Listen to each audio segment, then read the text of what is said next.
రక్తంలోంచి ఎవరో చెయ్యి బయటకు వచ్చి అతని కాలిమడమ పట్టేసింది. ఆ చెయ్యి నల్లగా కుళ్ళిపోయి గోర్లు పొడవుగా ఉన్నాయి. అది అరవింద్ను లోపలికి లాగేసింది. అతని గొంతు చీల్చుకుపోయింది. రక్తం చిమ్మి గోడల మీద పిచికారీ అయ్యింది. మిగతా వాళ్ళు భయంతో వణికిపోయారు. కిరణ్ ధైర్యం చేసి కెమెరా ఆన్ చేశాడు.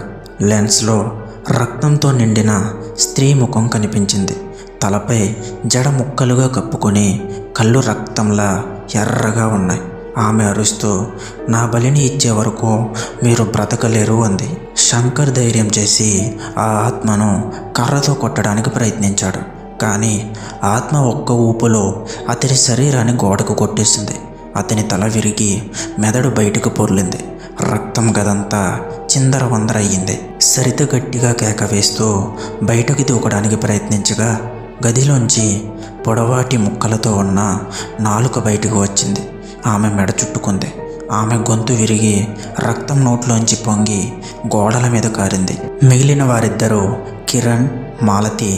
వారు రక్తంలో మునిగి బయటకు రావడానికి తంటాలు పడుతుండగా రక్తంలో ఎముకలతో చేసిన ఆకృతులు కదలసాగాయి. ఆ ఎముకలు వారిపై దాడి చేశాయి. కిరణ్ బలంగా కెమెరా తగలబెట్టడంతో ఒక గోడలో రహస్య తలుపు తెరుచుకుంది. వారు ఆ లోపలికి పరిగెత్తారు.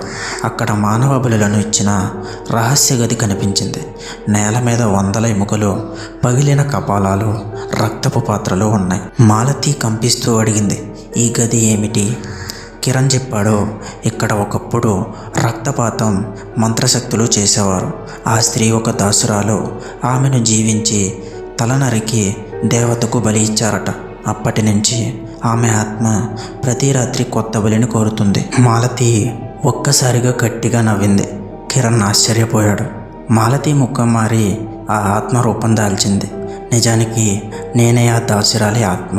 ఈరోజు నువ్వే నా బలి అంటూ రక్తపు కత్తి బయటకు తీయగానే కిరణ్ గుండెల్లో పొడిచింది.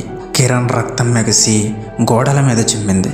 ఆ క్షణంలో గది మొత్తం రక్త సముద్రంలా మారింది. కిరణ్ శరీరం ముక్కలై కరిగిపోతూ రక్తంలో కలిసిపోయింది. మాలతి ఆత్మ భయంకరంగా నవ్వుతూ, నా శాపం ఎప్పటికీ ఆగదు. ఈ గుడిసెకు అడుగు పెట్టిన ప్రతి ఒక్కరూ రక్తంలో మునిగి చావాలి అంది. గుడిసె గోడలపై మానవుల ముఖాలు ఒక్కొక్కటిగా వెలిగాయి. అవి గతంలో చనిపోయిన వారి ఆత్మలు.